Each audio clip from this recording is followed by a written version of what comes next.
بسم اللہ الرحمن الرحیم وللہ المشرق والمغرب فأینما تولوا فثم وجہ اللہ ان اللہ واسع علیم۔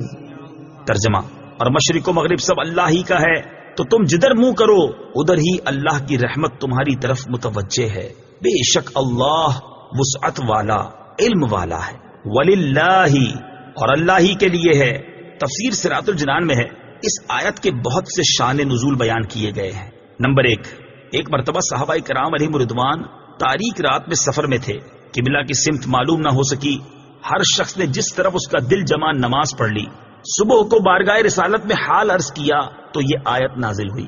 نمبر 2، حضرت عبداللہ ابن عمر رضی اللہ تعالیٰ عنہ فرماتے ہیں، یہ اس مسافر کے حق میں نازل ہوئی جو سواری پر نفل ادا کرے، اس کی سواری جس طرف متوجہ ہو جائے اس طرف اس کی نماز درست ہے۔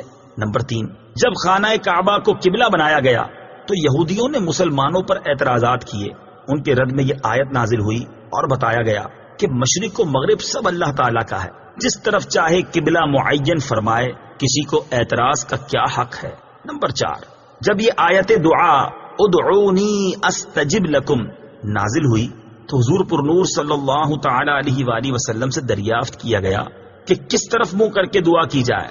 اس کے جواب میں یہ آیت نازل ہوئی۔ شان نزول کے متعلق ان کے علاوہ اور بھی کئی اقوال ہیں۔ فَأَيْنَمَا تُوَلُّوا، تو تم جدھر منہ پھیرو۔ تفسیر صراط الجنان میں ہے، معلوم ہوا کہ قبلہ کی سمت معلوم نہ ہو سکے تو جس طرف دل جمے کہ خانہ کعبہ اسی سمت ہوگا تو اسی طرف منہ کر کے نماز پڑھے۔ اس بارے میں تفصیلی احکام جاننے کے لیے بہار شریعت حصہ 3 کا مطالعہ فرمائے۔ یہ یاد رہے کہ خانہ کعبہ ہی قبلہ ہے، یہاں جو اجازت ہے وہ مخصوص صورتوں میں ہے۔